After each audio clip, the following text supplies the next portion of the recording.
यह कहानी है जगत जननी माँ पार्वती के महाकाली बनने की। एक बार रक्तबीज नाम का एक शक्तिशाली असुर जगत जननी माँ पार्वती से युद्ध करने के लिए आता है। तब माँ पार्वती की रक्षा के लिए महाकाली रक्तबीज से युद्ध करने के लिए आगे आती है। मैं शक्तिशाली असुर, मुझे मारना तो दूर, कोई मुझे परास्त तक नहीं कर सकता। तुम्हारे लिए तो मेरी असुर सेना ही बहुत है। रक्तबीज के यह कहने पर असुर सेना और महाकाली के बीच घमासान युद्ध आरंभ हो जाता है, किंतु रक्तबीज माँ काली पर प्रहार न करके छल से माँ जगत जननी पर वार करता है।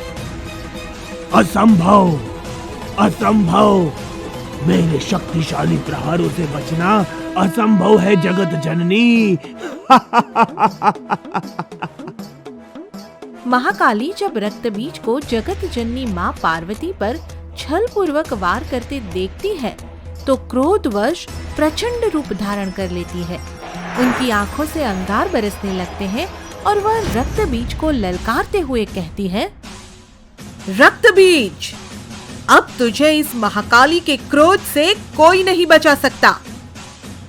यह कहकर महाकाली रक्तबीज पर शक्तिशाली प्रहार करती है और उसके शरीर से रक्त की बूंदें जमीन पर गिरने लगती है।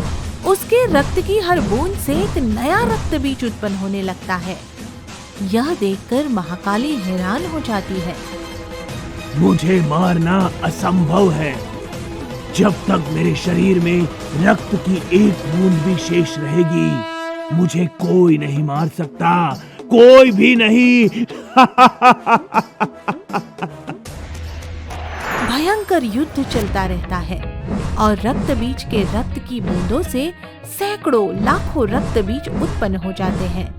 तभी जगत जननी माँ महाकाली से कहती है, महाकाली, हर रक्तबीज को अपना आहार बना लो, एक भी रक्तबीज शेष न बचे। यह सुनते ही महाकाली का क्रोध प्रलयकारी ज्वालामुखी बनकर फूट पड़ता है और वह रक्तबीजों को अपना आहार बनाने के लिए उन पर टूट पड़ती है। आओ, आओ, मेरा आहार बनो, मुझे रक्त चाहिए, रक्त। अपने रक्त से मेरी क्षुधा शांत करो। महाकाली एक एक करके सब रक्तबीजों को अपना आहार बना लेती है। रक्तबीज का अंत हो जाता है, किंतु महाकाली का क्रोध कम नहीं होता। उसके क्रोध की ज्वाला आसमान को छूने लगती है और महाकाली कहती है, अभी मुझे और रक्त चाहिए, मुझे और भी रक्त चाहिए, मुझे आहार दो, मुझे रक्त पीना है। यह कहते हुए रक्त की प्यासी महाकाली देवी देवताओं को अपना आहार बनाने के लिए आगे बढ़ती है। यह देख सभी देवी देवता घबरा जाते हैं और हाहाकार करने लगते हैं।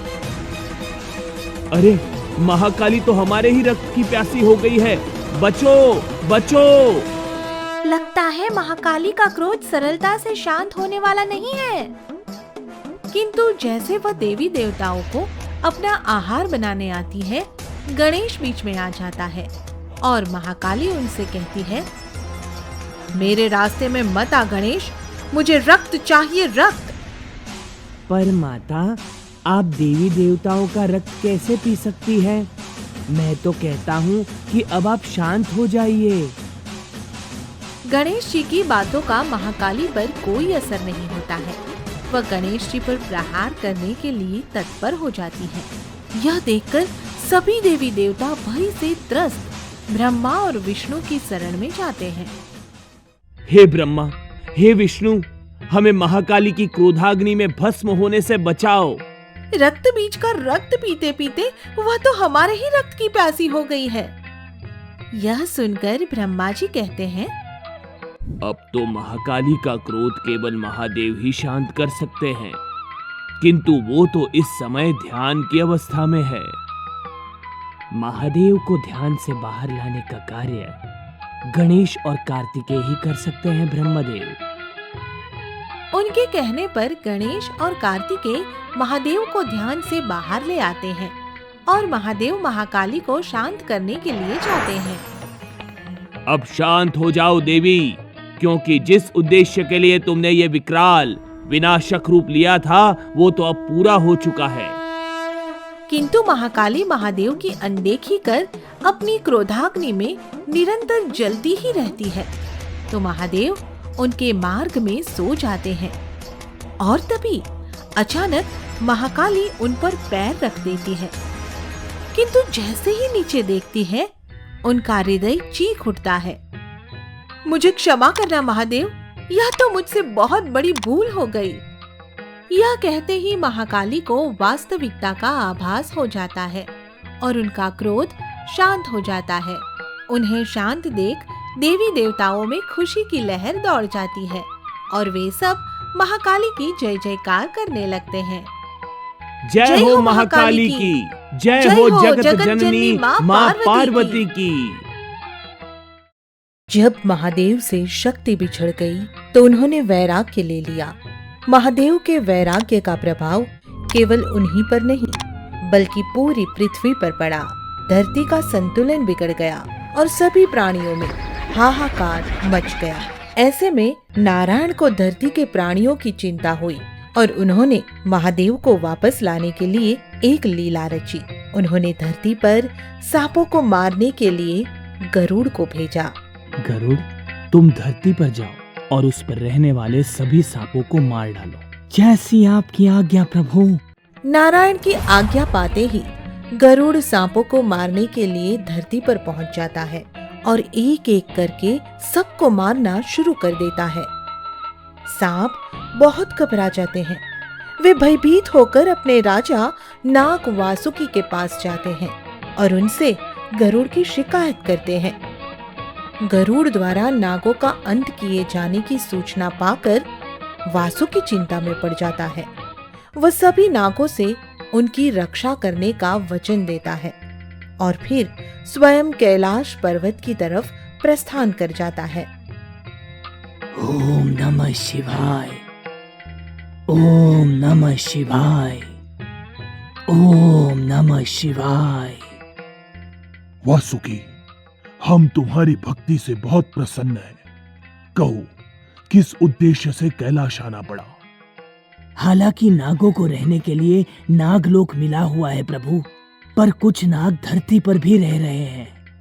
गरुड़ उन नागों का अंत करने पर तुला है, उन्हें बचाओ प्रभु। तुम सबको भयभीत होने की आवश्यकता नहीं है नागराज वासुकी। मैं तुम्हारी रक्षा करने का वचन देता हूँ। महादेव के यह वचन देने पर वासुकी खुश हो जाता है और फिर कैलाश से प्रस्थान कर धरती पर आकर गरुड़ के सामने खड़ा हो जाता है। तत्पश्चात दोनों अपने असली रूप में आ जाते हैं और फिर उन दोनों के बीच भयंकर लड़ाई शुरू हो जाती है। दोनों एक दूसरे पर पूरी शक्ति से प्रहार करते हैं, मगर गरुड़ वासुकी पर भारी पड़ता है और वासुकी इस लड़ाई में बुरी तरह से घायल हो जाता है।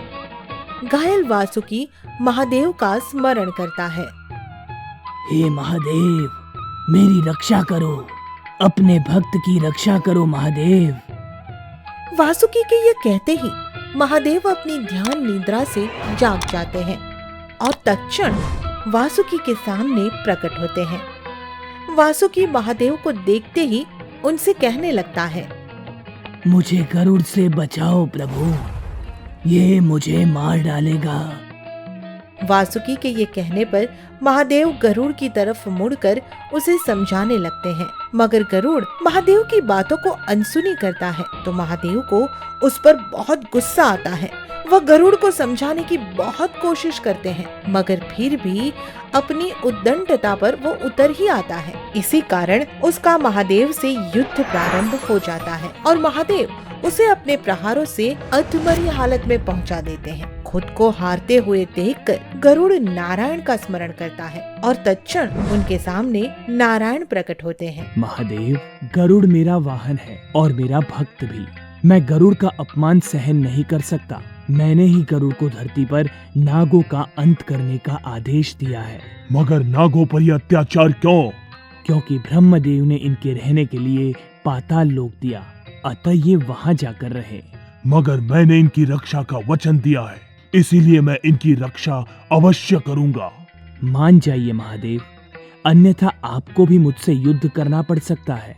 अगर यही बात है तो मैं अपने आराध्य से भी युद्ध करने के लिए तत्पर हूँ। फिर देखते ही देखते महादेव और नारायण के बीच प्रलयकारी युद्ध आरंभ हो जाता है। दोनों अपनी अपनी शक्तियों का प्रयोग करने लगते हैं, हवा में उड़ते हुए शरीर बल का प्रयोग करते हैं। महादेव, ये युद्ध सृष्टि को गहरी क्षति पहुंचा सकता है, प्रलय का कारण भी बन सकता है। इसीलिए नाग जाति की रक्षा का संकल्प त्याग दीजिए। नारायण, अब ये युद्ध गरुड़ और नागों के बीच का युद्ध नहीं रहा है, ये हमारे विश्वास और धर्म का युद्ध बन गया है। अगर कर्म और धर्म की परिभाषाएं अलग अलग हैं, तो सृष्टि को प्रलय से कोई नहीं बचा सकता। यह कहते हुए महादेव अपनी शक्ति का प्रयोग करते हैं और समस्त लोग कांप उठते हैं। आसमान में बिजलियां कड़कने लगती हैं, ज्वालामुखी फूटने लगते हैं, कभी जल में तो कभी थल पर, कभी आकाश में तो कभी पाताल में युद्ध होता रहता है। जीव जंतु और अन्य प्राणियों में हाहाकार मच जाता है। महादेव नारायण को पहाड़ से नीचे फेंक देते हैं और इस तरह युद्ध और प्रचंड हो उठता है। महादेव, अभी भी समय है, अपने क्रोध पर नियंत्रण करके सुलह का मार्ग अपना लीजिए। अब सुलह के लिए कुछ नहीं बचा नारायण, अब तो युद्ध से ही इस समस्या का समाधान होगा। महादेव और नारायण के बीच युद्ध विकराल होता जाता है। इस महायुद्ध से स्वर्ग लोक भी कांप उठता है। समस्त देवी देवता इस युद्ध के परिणाम को लेकर भयभीत हो जाते हैं। अगर महादेव और नारायण शांत नहीं होते तो निश्चय ही सृष्टि का अंत हो जाएगा। इस युद्ध को रोकने के लिए कुछ कीजिए ना ब्रह्मदेव।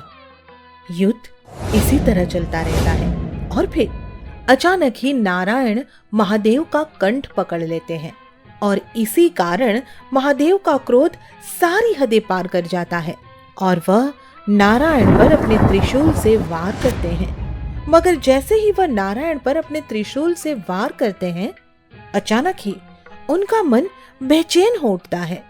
अरे, मैंने ये क्या पाप कर दिया? अपने आराध्य पर त्रिशूल चला दिया। मैंने नारायण पर हाथ उठाने का पाप कैसे कर दिया? मन में यह विचार आते ही महादेव नारायण से क्षमा मांगने लगते हैं। हमें क्षमा करना भगवान, हमसे बहुत बड़ी भूल हुई है। हमने अपने आराध्य पर त्रिशूल से प्रहार किया। महादेव ये कह ही रहे होते हैं कि तभी वे वैराग्य से बाहर हो आते हैं और फिर नारायण प्रसन्न होकर उन्हें समझाते हुए कहते हैं, महादेव, आपसे कोई भूल नहीं हुई है। ये सारी लीला तो हमने स्वयं ही रची थी। आपको वैराग्य से बाहर लाने के लिए हमें ये सब करना पड़ा। इसके उपरांत नारायण महादेव को संबोधित करते हुए कहते हैं, महादेव के कंठ पर मेरी उंगलियों के चिन्ह के कारण भविष्य में उन्हें शितिकंठ के नाम से भी जाना जाएगा और मैं इस त्रिशूल को सदा सदा के लिए धारण करके रखूंगा। नारायण के इस वचन के साथ ही धरती आकाश में आई प्रलय धीरे धीरे शांत हो जाती है। समस्त प्राणी और देवता चैन की सांस लेते हैं। शायद प्रलय की सुनामी शांत हो रही है। हाँ प्रभु, लग तो ऐसा ही रहा है। इस सच्चाई के सामने आते ही गरुड़ भी महादेव से क्षमा मांग लेता है और वासुकी महादेव के सामने हाथ जोड़कर रोते हुए निवेदन करने लगता है। मैंने और मेरे परिवार ने बहुत कष्ट और अपमान सहे हैं प्रभु, इसीलिए आप मुझे अपनी शरण में ले लीजिए। मैं तुम्हारी पीड़ा भली भांति समझता हूँ वासुकी। आज के बाद कोई भी तुम्हें तुच्छ समझकर तुम्हारा अपमान नहीं कर पाएगा और ना ही किसी प्रकार की पीड़ा देगा, क्योंकि आज से तुम्हें अपने कंठ में धारण करता हूँ। ये क्या कह रहे हैं प्रभु? मैं सत्य कह रहा हूँ वासुकी। फिर तो मैं धन्य हो गया प्रभु, धन्य हो गया। महादेव उसी दिन से वासुकी को सदैव अपने साथ रखने के उद्देश्य से अपने गले में धारण कर लेते हैं और इसी तरह वासुकी को महादेव के प्रति अपनी सच्ची भक्ति का फल मिल जाता है। आगे की मजेदार स्टोरी के लिए चैनल को सब्सक्राइब करें और बेल आइकन प्रेस करना ना भूलें।